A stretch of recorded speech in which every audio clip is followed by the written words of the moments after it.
Құл, айт оларға ей пайғамбар, мән кәна фид доләлә, кімде кім адасуды таңдабаса, сөйтіп сол адасу жолында жүрсе, яғни адасу дегенде Құрансыз ғой, болды.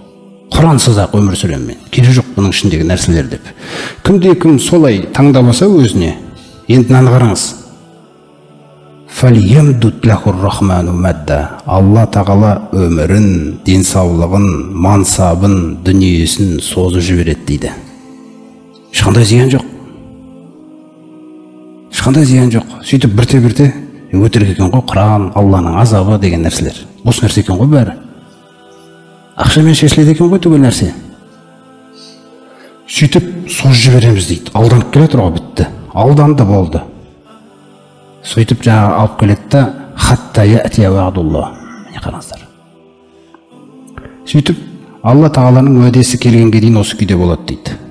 Хатта иза рау ма юғадуна. Сөйтіп өздеріне, егер кәпір болсаң, ақырың мынандай болады деген қағиданы көзімен көргенге дейін осы алданумен болады дейді өмірде. Міне, алданып кетеді да. Сонымен жаңағыны көрген кезде фәсаяғламуна, сол күні бірақ біледі дейді олар. Сол күні бірақ біледі, бірақ түсінеді. Мән хуа шарру маканау. Кімнің Алланың алдындағы орны өте жаман болғандығын дейді. Бітті ғой. Өлім сәтінде басталады, құрметті бауырлар, ол. Өлім сәтінде басталады да. Өлім сәтінде көрсетеді. Ешқандай дәреженің жоқтығында ода. Түкке татымайтын нәрсе екендігін. Ол құр дене, семірген дене екен ғой жердің бетінде болды. Құнсыз нәрсе де оның барлығы. Алла тағала баяндайды, кейбір адамдар ойлайды дейді. Ана имандылар өздерін сол жаңағы дүниемен өлшегеннен кейін, егер бізде ойлап қалуымыз мүмкін, егер біреу намаз оқымаса, жаңағыдай біреу тіпті қарсы келсе Алла тағалаға, сол адасқан жолда жүрсе, біз ойлауымыз мүмкін да, енді Алла тағала оның дүниесін, несін тоқтатып тастайды деп. Ондай емес екен Алла тағаланың қағидасында. Ата айтады: "Куллан нумидду хаулаи ва хаулаи."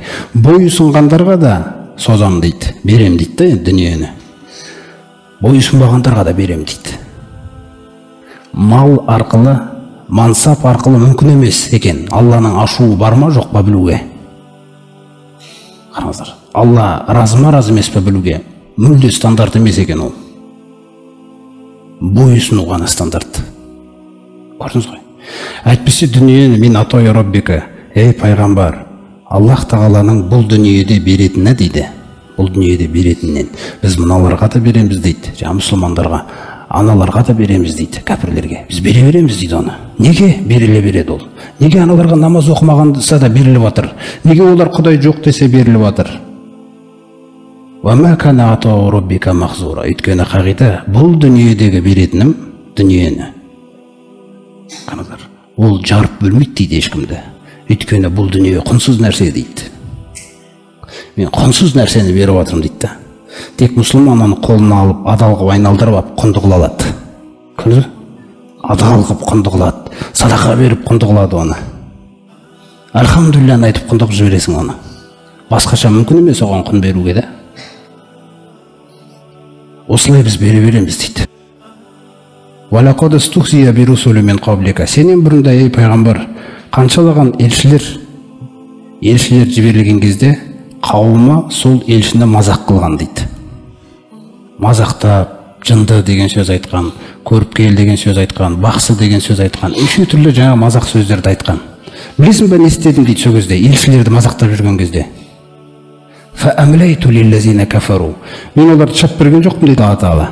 Мен оларға сосып қойдым дейді жағдайды. Мансабын, дәулетін, тіпті әскер жинап әкелетіндей жағдайға дейін әкелдім дейді оларды. Қараңыздар. Созып, сумма ахостухум, сосын шап бердім дейді бірден. Күтпеген жерлерінен де. Факайфа кана иқаби. Міне менің жазалауым қандай дейді. Созып жіберем да, әбден ұмытқан кезінде шап берем, ол пайдасыз өмір кетті да.